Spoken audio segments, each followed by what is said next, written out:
What's that? You know what? I just checked.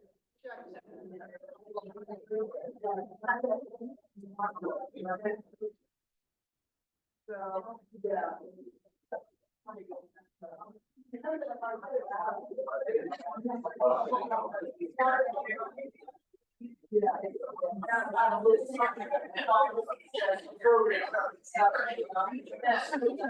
Good evening. How's the volume? Good? All right. Before I start my script, I just wanted to thank everyone for coming out tonight. I know it's a beautiful night and we've had so few of them. So we really appreciate that you have come inside to hear this great presentation. Also, I want to thank the Women's Club once again for their snacks before the presentation begins. Throughout the time, if you need to get up, grab a drink or a cookie or use the lavatory, which is out here to the left, feel free to do so. And then at the end, there's probably still going to be some snacks available for you to take as well. Okay? So thank you for joining us as we continue celebrating Upper Allen Township's 175th anniversary. It's been a real joy planning these events with the committee over the last several months, and we have a whole half a year plus to go through yet. A big thank you to the Board of Commissioners who have been very supportive throughout this process, allowing us to do all of these extra things for the community. We're especially grateful for our platinum sponsor, which is the Willows at Ashcombe Mansion, which is a beautiful self-service or full-service venue for any event. And you can learn more at ashcombemansion.com. Thanks also to our gold sponsors, Alba Orthodontics and Crabtree Rohrbach and Associates, and our silver sponsor, Keystone Soccer. And of course, thank you to all of our other patrons and donors. There's still plenty of time and ways to get involved, so if you'd like to visit our website at uatwp.org, all of the information is on there. After tonight, our next presentation is going to be on May 12th with Kevin Shaw. Same time, same place, doors open at 6:30. He'll be speaking about the Lincoln Cemetery and the U.S. Colored Troops. Kevin is here if you want to wave your hand, Kevin. And we'll see him in about a month.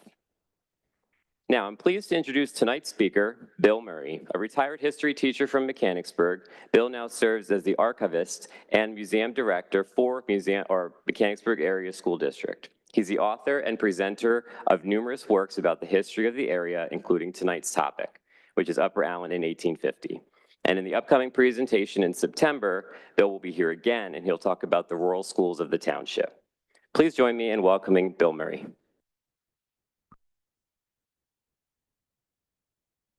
How's the sound? Can you hear me? Yes. Okay. I'm going to be rooted back here. Unfortunately, it's a slide program and I can't get away from the computer. So here we are. We're going to be talking tonight about the creation and early years of Upper Allen. I don't know how much you know about it, but hopefully at the end of the night, you'll know just a little bit more since we are celebrating our 175th birthday. Being a historian, I have to put things into historical context. So bear with me for a couple seconds here. I'm going to go all the way back to the Puritan Revolution. That's in England. That was the time of Cromwell. Cromwell gets forced out of power. Charles II comes in. If you know anything about that history, it's James, Charles, the Cromwells, Charles, and then another James. Charles comes in, very little money in the treasury, and they're at the point where Britain is going to lose their navy. In steps Sir Admiral William Penn. Now, I know you know the name William Penn. You may not know this person. This is the father of the founder of Pennsylvania. He comes in and gives a lot of money to the king. The king then is able to maintain a navy. And again, if you know anything about England, you know they're based on their navy. It's a very maritime group. Unfortunately, before the money can be paid back, Admiral William Penn passes away. The money still needs to be returned to the family. And so what the king does is he turns to his son. Those of you that ate Quaker Oats as a kid probably recognize this picture. This is William Penn. Or if you're like me and you're from Philadelphia, this is William Penn. Either way, he has this He wants to do two things with it. One, he wants to bring Quakers over. He's a Quaker, very unpopular in England as a result. He wants to bring those people over and allow people to have religious freedom in Pennsylvania. At the same point, he wants to sell plots of land. That's how he's going to get the money back. So the first thing he does is he has to come over and they settle southeastern Pennsylvania. Here's a map. You'll see Philadelphia, Chester, and Bucks. Interesting little fact, they did not land in Philadelphia. They landed in the city of Chester, or what would become the city of Chester. Here's the area, and you can see that part of it was subdivided into Montgomery County and Delaware County. So he settles that area, begins to take and sell land, but he wants to make more money. And so he and his heirs decide to move and build a county here. In 1729, they settle what's referred to as Lancaster County. Now, if you know anything about Lancaster County today is a small area down in here. But at this point, Lancaster County includes Harrisburg and what's today Cumberland County, and actually goes over as far as Bedford County. Once that area begins to be settled, again, he wants to move further west. And so he takes part of Lancaster County and adds to it and forms what's referred to as Cumberland County. Lancaster County becomes very small by comparison, although it includes Lebanon and Dauphin counties today. This is referred to as Mother Cumberland because of all the area that came out of it. And so what we see then is that the state or the Commonwealth begins to be settled and people are moving and moving west. Every time you do something, you buy land, somebody dies, you get married, you have to go to the county seat. And if the county is as large as this, it becomes very difficult. So one of the things that they did was to take the counties and make them fairly small. By the way, Cumberland County just celebrated their celebration. I don't know if you were aware of that, but 1750 is when that particular county started. They were 225 years old. This picture was just taken, well, a couple months ago. I don't know if any of you are familiar. If you're John Wayne fans, you may know the movie Allegheny Uprising. Anybody? No, it's not one of John Wayne's more popular movies. The reason I mention it is because it takes place in the Wild Wild West. And you know it's the Wild Wild West because of the forts, and because of the costuming, and because of the Indians. And then you see the sign that says Carlisle, Pennsylvania. That was, or we were, the Wild Wild West. Out of Cumberland County, they carved a territory called Pennsboro. It was a township. And if you look at where the lines are with the yellow breaches of Connegawinnett, you realize that Pennsboro doesn't stay that large. It begins to become smaller. And in the year 1766, the townships of East Pennsboro, Silver Springs, Middletown, West Pennsboro, Dickinson, and Allen Township are all created. Again, people need to get to the county or the township office to file paperwork. And if it's too far away, it's a problem for people. So in 1776, this is formed. And by the way, a little trivia point here, at one time, Cumberland County included this area, which is now Perry County. I didn't know that until I started doing this research. Just as a little point of interest, the township was named for William Allen, prominent Philadelphian, who, by the way, never came to Cumberland County. But that's still why it's called Allen Township. Allen Township is this area down here. And in 1825, we find that Allen Township, Monroe Township separates from Allen Township. So they become their own township, leaving Allen Township on its own. Now that's what eventually will be Upper Allen and Lower Allen.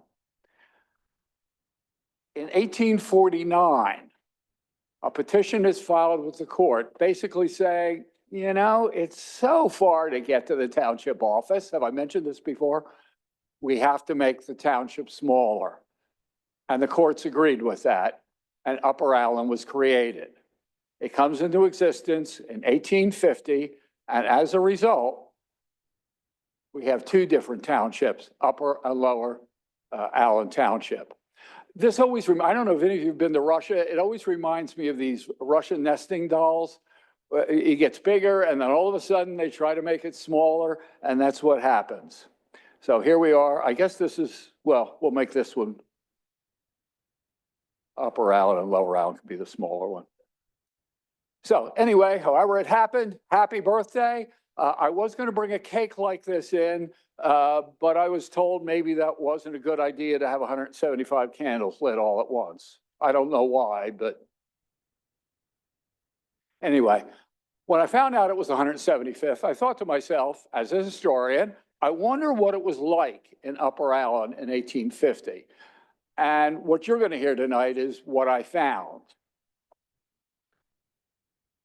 Doing history is kind of like a jigsaw puzzle. You find things, you find things, you find things, you try to put them together and hope they make some sense, or at least paint a pretty picture. So what I've called this is the definitive history of Upper Allen Township in 1850. And if you know anything about history, you know that can't be true. History is sort of like peeling an onion. You take a layer off, you take a layer off, you take a layer off, you take a layer off, and then you run out of time and your publisher is saying, where is my manuscript? By the way, the manuscript is already handed in and it should be out in November. If you're a member of the Cumberland County Historical Society, you'll get it as part of your journal. So maybe what I really need to call this is the definitive history so far.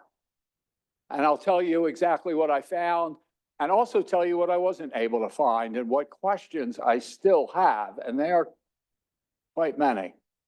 First thing I looked at were newspapers. I looked for a newspaper in 1850 to see how many times Upper Allen, that term, was mentioned. There's no Upper Allen paper, there's no Mechanicsburg paper, Harrisburg doesn't mention it at all.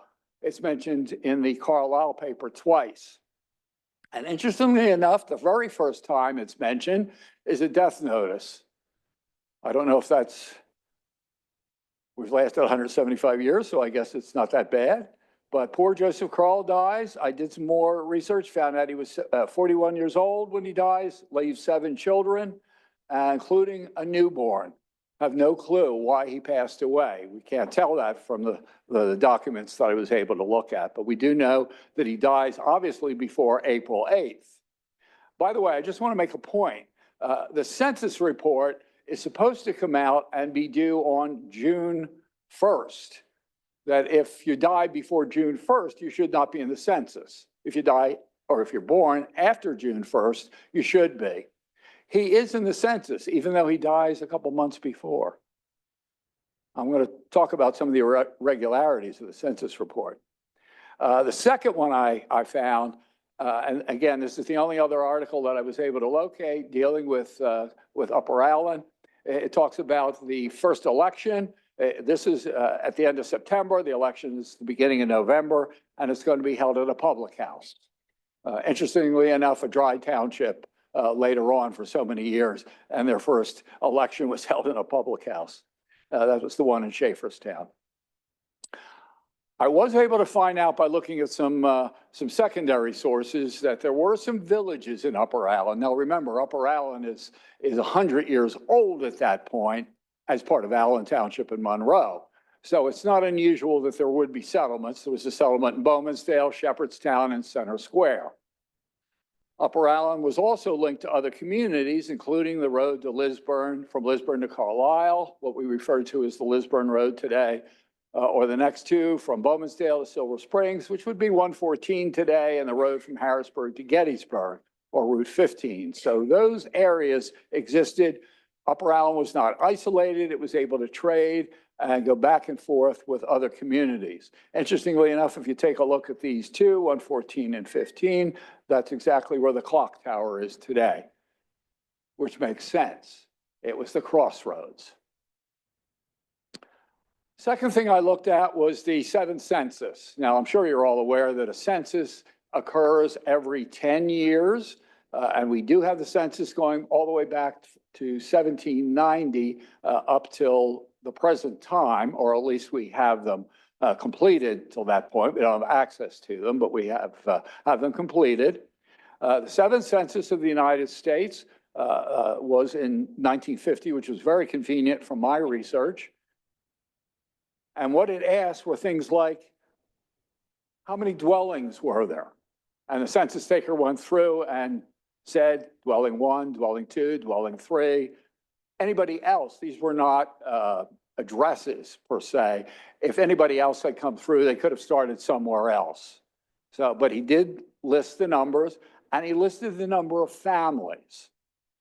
Unfortunately, what he did is he said 1 dwelling, 1 family. And I know that can't be true as we look at some of these things. I'm sure it's not true, but that's the best we can do. He lists the name of every person. By the way, if you go back to the 1840 census, they list the name of the head of household, and under that, just the age and sex of the person.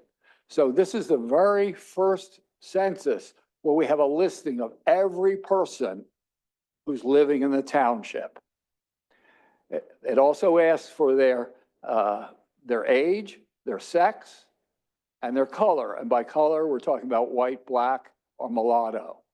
I didn't get a chance last month when I was here to talk to the speaker who talked about Indian affairs. I'm really kind of curious as to why Indians aren't one of them. Well, you know, there were a lot of Indians here, maybe not in Cumberland County at this point, but there certainly were in the United States, and this is a federal census. It asks for the profession or occupation of every person who's over age 15 and a male.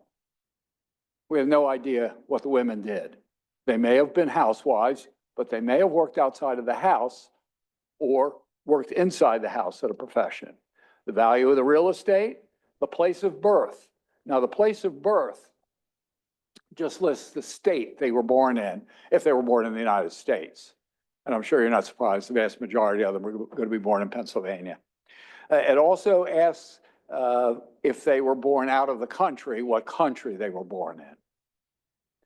Whether they were married within the year. Kind of an interesting question. I don't know why they wanted that, but I found it interesting. Whether they attended school within the year, and whether a person over age 20 could read and write. In 1835, Pennsylvania passed a law, and that law said that we had to offer free public education to everybody. And I think these two questions sort of help us to understand whether or not that worked. And we'll let you decide on that because I'll show you the numbers a little later. And finally, question 13, which is my favorite. As far as I can tell, it's the only time this question was ever asked. Is a person deaf, dumb, blind, insane, idiotic, a pauper, or a convict? Check. I've done other communities and looked at them in the 1850 census, and that's all that you find. The person who did the census at least tells us, and I'll tell you a little bit later. Again, it's a snapshot in time. We just saw one example of where somebody is in the census that was dead. So we know that happens, and we have to understand that. The numerators often struggle to understand people with foreign accents. That would not have been a problem in Upper Allen. There were 2 born in Germany. Everybody else spoke English. So that would not have been a problem. If you were doing the census in Philadelphia, where 25% of the population is foreign born, it could be more of a problem. The names were frequently misunderstood and misspelled. I'm going to give you an example in the next slide. People or families are missing or counted twice. I can give you an example, not from this census, but I cannot find my father in 1840.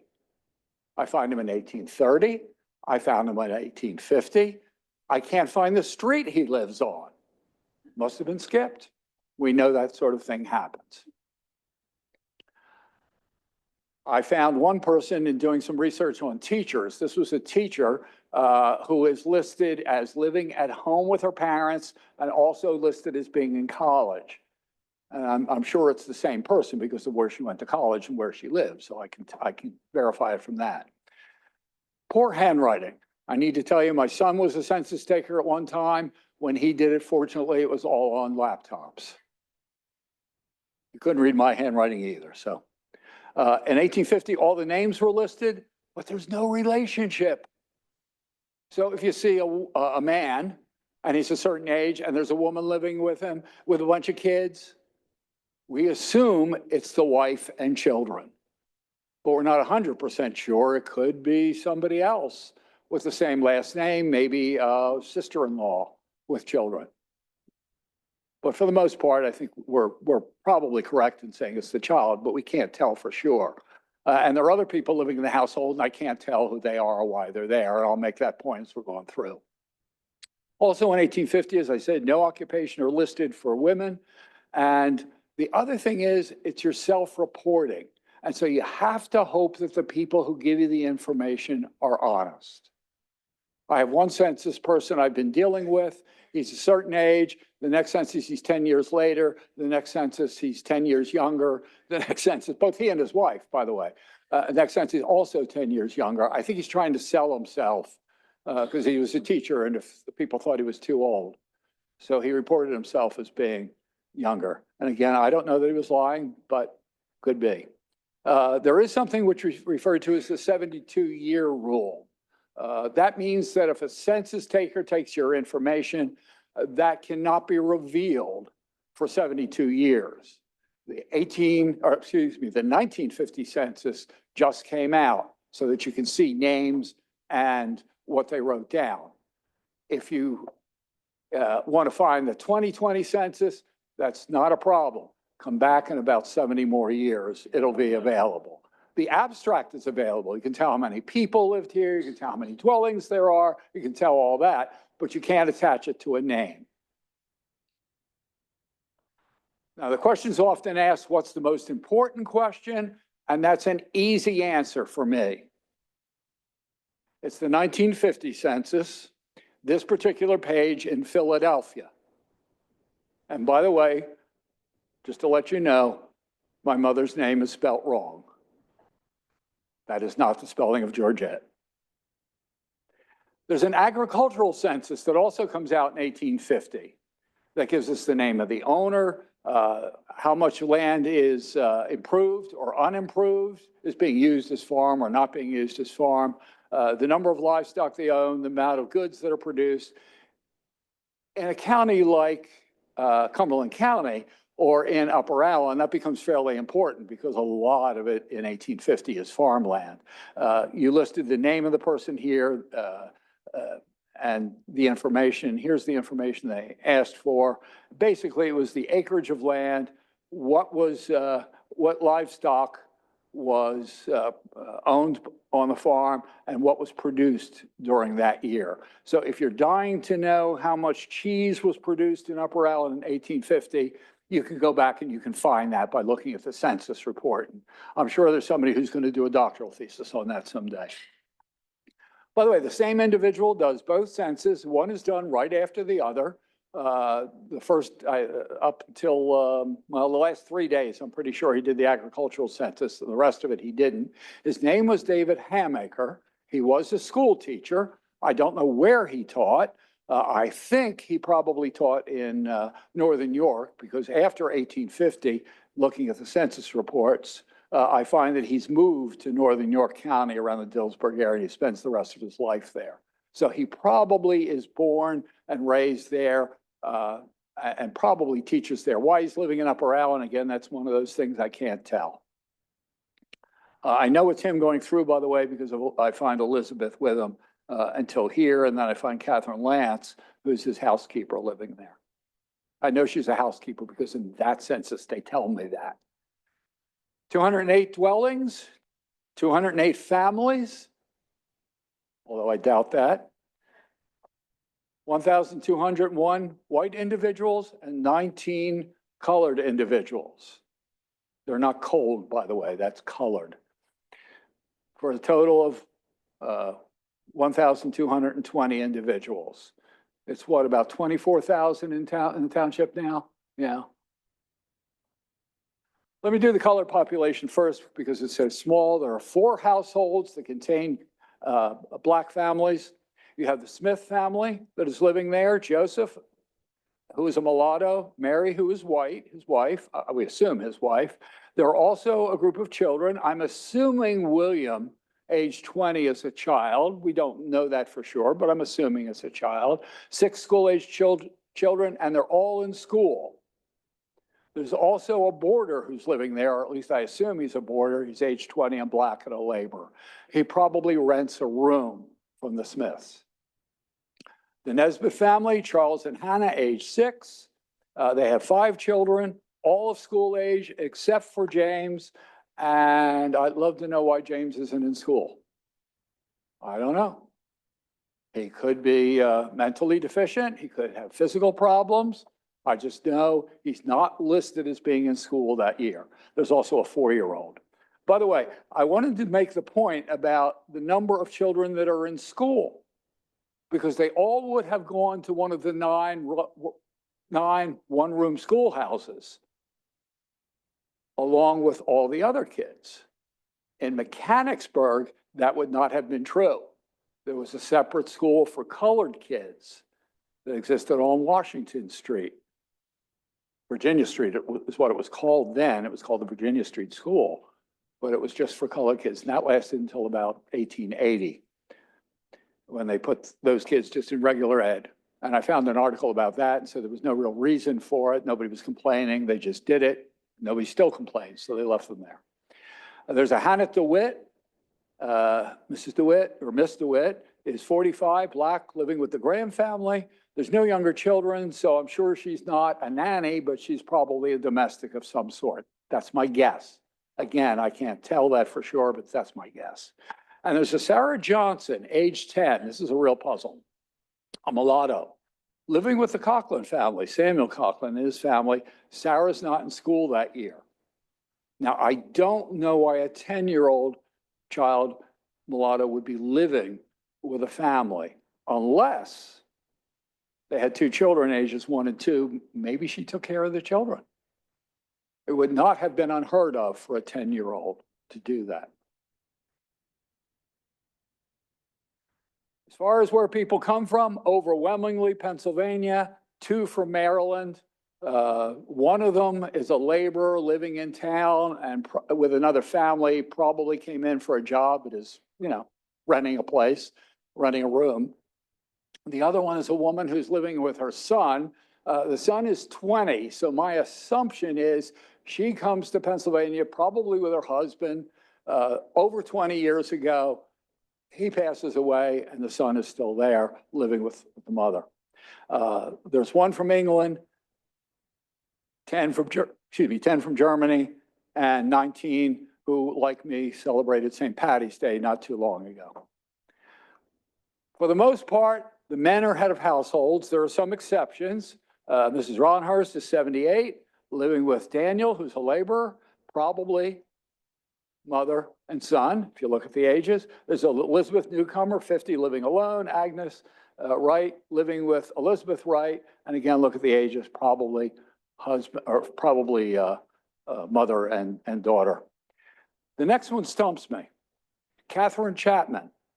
She's 25. No husband there. She has 2 young children, one of which is under a year old, 9 months old.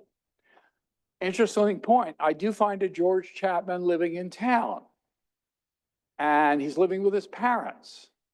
I also find in the 1860 census that George and Catherine are living together, and they have 4 more children. So it probably wasn't a marital problem. I'm assuming somebody was sick, whether it was George or more likely one of the parents. And so my guess is Dad was sick and George went over to help. I don't know that. That's just a guess. I'm speculating. Here's one that was interesting. We have Jane McClure, Rachel McClure, Andrew McClure, we assume children. Catherine Heiss, no clue who she is or why she's there. Jane Coughlin, living with Heiss Glum. Again, 15, no idea. Here's Annie Lowe, 60, living with Catherine Collar. Again, no clue. It's grandchild age. It's not even child, so we don't know. Here's one I think we can figure out. Sarah is living with two people. Sarah Eichholz is living with Elizabeth McFadden and Daniel Markley. Probably these two are renting rooms. That's my guess. And Elizabeth Brandt, 56, living with, and this is a question, John Brandt, Elizabeth Brandt. Now we go to a different last name, Agnes Moore, John Schwartz, and now two more Brandts.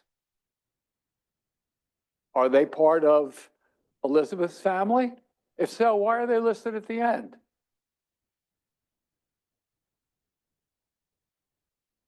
9 people married during the year. I'm just going to leave that slide up there and let you think about that number for a second. 9 is a very good number, but not when you're talking about couples. Before we go any further, if we could at least give a big congratulations to the Sechrist, Kintz, and Murphy family. They got married this year. We still have 3 now. I think I can figure this one out. Edward McCabe, no age listed, so I can't tell anything from that. Married that year, no spouse listed. Elizabeth M. Cabe, married that year, no spouse listed. Becomes pretty easy to see that there was, we would call it today, a typo. She's living with the Bryson family and their children, ages 1, 3, 5, and 8. She's probably a nanny or cook or housekeeper or all of them. And hopefully she gets off weekend to go and visit her spouse, or he can visit her, one or the other. And then there was one, and this one really puzzles me. By the way, I am a big Sherlock Holmes fan, and I call this the case of the physician's missing wife. The physician in this case is Dr. Samuel Long. He's 24 years old, fairly young, listed as married that year, but living with his parents. Where's the wife? I find out by doing some other research and looking at later census reports and other documents, I actually find his daughter. His daughter is named Laura French. She's living in New Jersey. When she dies, she lists her father and her mother, or listed on her death certificate is her father and her mother. So I know the father is Dr. Samuel Long, and I know the mother is Elizabeth Strock. Now, is it this one? As I read her obituary, the father's mentioned again. The mother isn't for some reason, and I don't know why, but it says that she's a graduate of Irving College here in Mechanicsburg. Pretty likely then it's the same Laura. But I don't know where she is in 1850. I look all over Upper Allen. With databases, it's much easier than if you have to scroll through. I remember the first time I did census reports when I was working on a master's degree, and I literally had to take the printouts and go every page and do that. Today, with it being online, it's much easier. But I can't find Laura, I can't find Elizabeth, and as I said, I looked through every document that I had my hands on, both in Upper Allen, in Cumberland County, in Pennsylvania, and throughout the United States. I find a lot of Elizabeth Longs, but I can't find one I'm sure is her. So I don't know. She would have, on June 1st, been pregnant because Laura, we found out from the death certificate, isn't born until June 22nd, so she should not be in the census report. So I'm just looking for Elizabeth. I was sort of hoping I'd find Elizabeth living with a Strock family somewhere. I didn't find that at all. So again, that's one of those mysteries, and I'm going to have to turn this over to Conan Doyle and see if he can help me. Samuel Long passes away in March. It's just a little trivia point of 1853. Couple miscellaneous pieces I wanted to give you. There were 317 school-age children.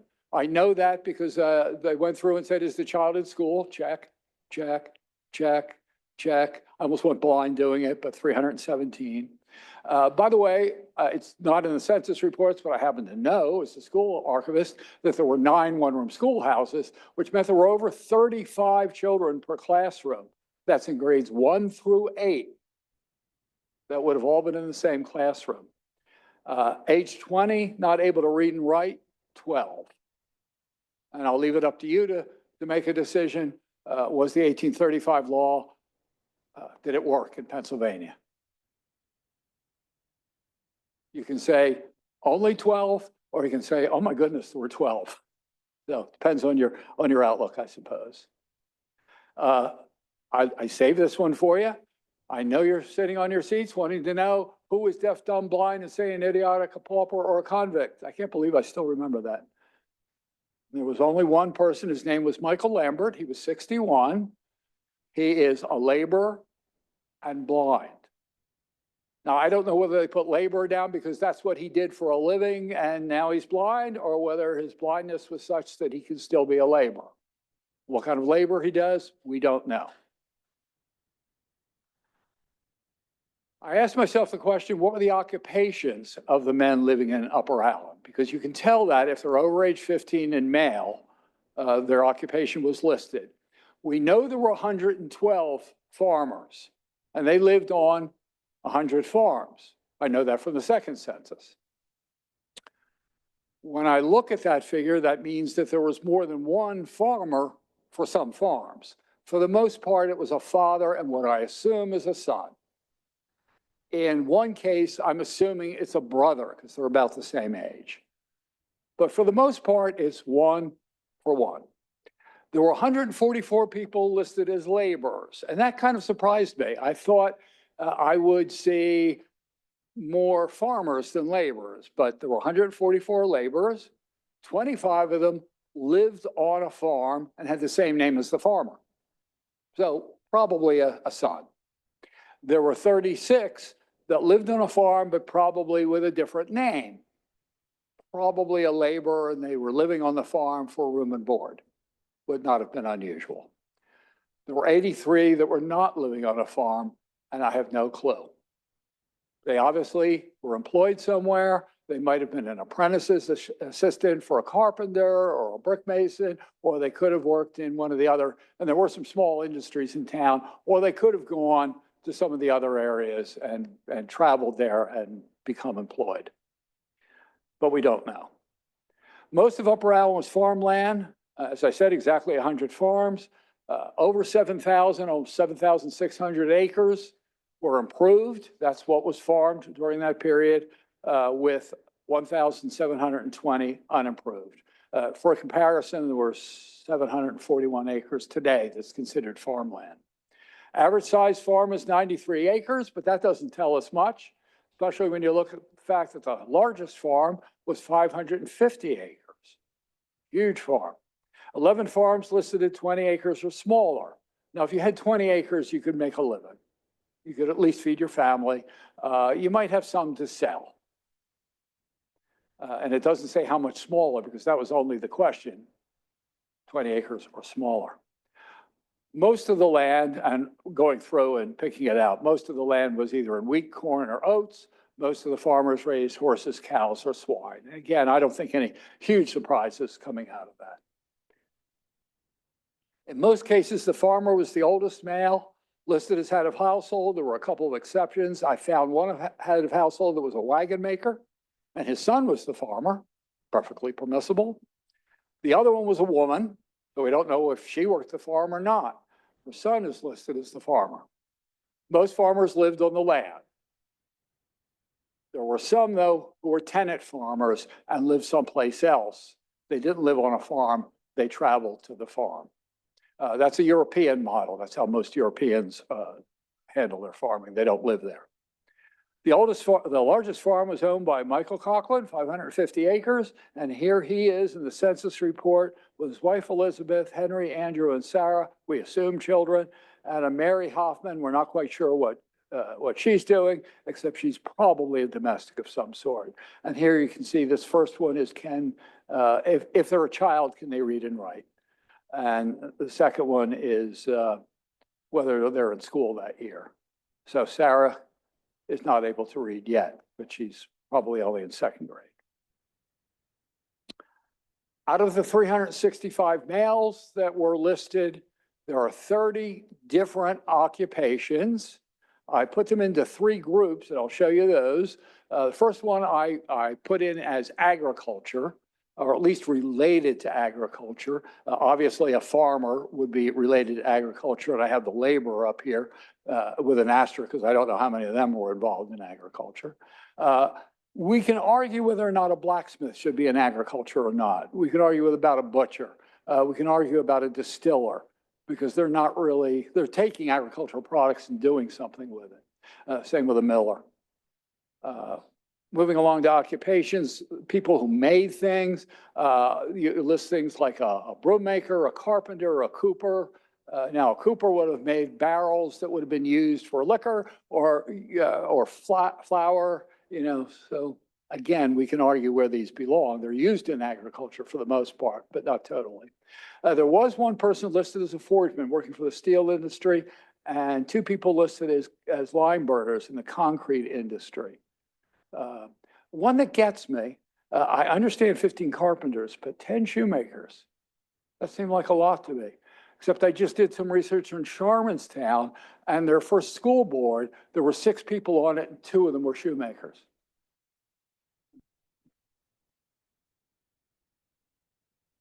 And finally, service occupation, we go from clerks to innkeepers to lawyers to merchants to painters. We met one physician. There were actually 3 living in town, and a postal worker, a preacher, and 10 teachers.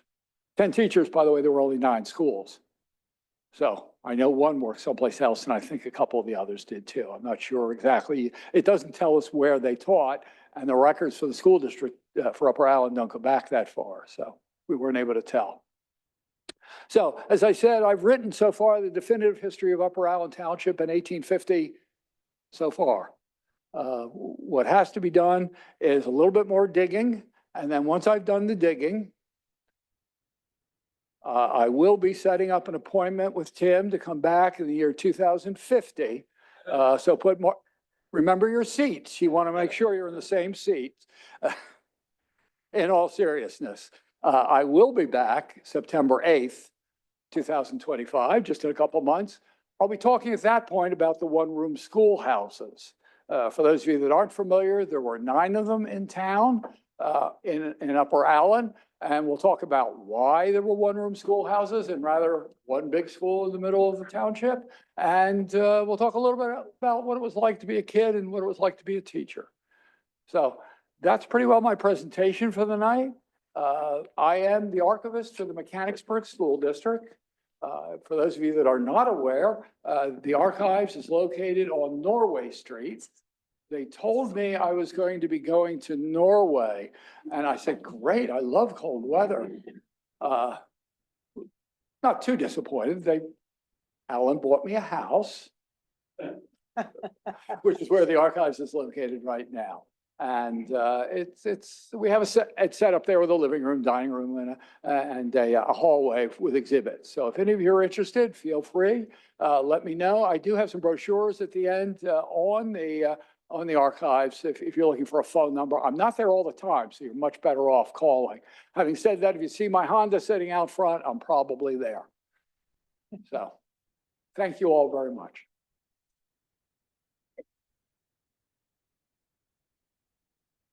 Do you have any questions? Question? What, we're being taped, so would you mind for the microphone to come over? We're being taped. Thank you. You mentioned there were 3 villages at the beginning, Center Square, Shepherdstown, and Bowmansdale, I guess. You didn't mention Grantham. Was that not a village? Was Grantham a village or? Wasn't listed. And what constitutes a village? Now, the Grantham School, I know, is part of York School District, so but Grantham is in our school district. Yeah, No, it was not listed. And I interesting. know when the Bible College moved there, Grantham was there. And that would have been not terribly long after this, about, well, 50 years, but still. Yeah, I don't know why it wasn't listed. Okay. I would have thought it would have been there. Other questions? Question in the back? 100 farms, what? Please wait for the microphone because it's being taped. People at home will want to know. Hi, everyone at home. Of those 100 farms, what crops or animals were raised? What animals were raised? Or crops, was it corn?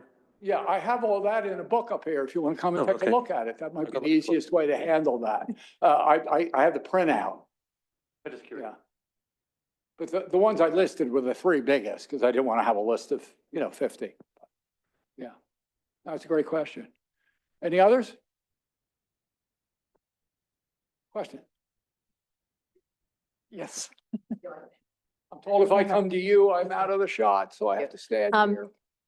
You said that the reason the townships were divided were so that people could get to public buildings more quickly.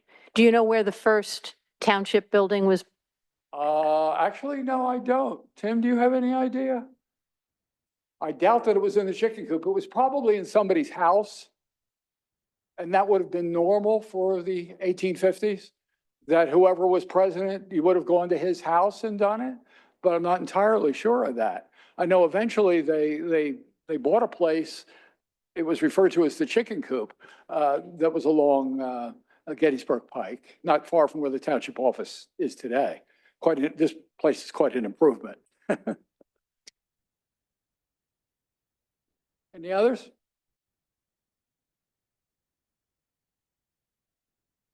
That means I was either so thorough or you're also totally lost. I'm never sure which. Excuse me? Oh, we have another question? Good.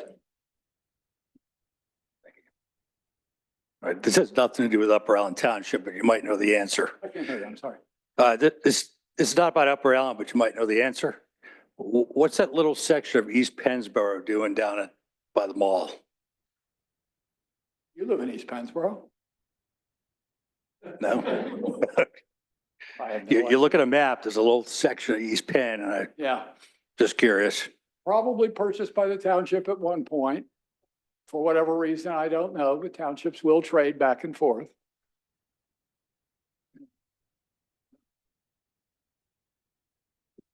Thank you all very much.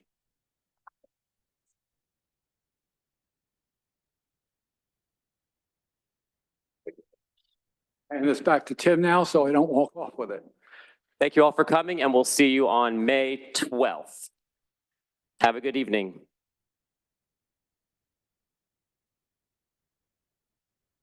Thank you very much. Look forward to seeing the pictures. Let me give this to Tim before I forget. It would be just like me to put it in my pocket.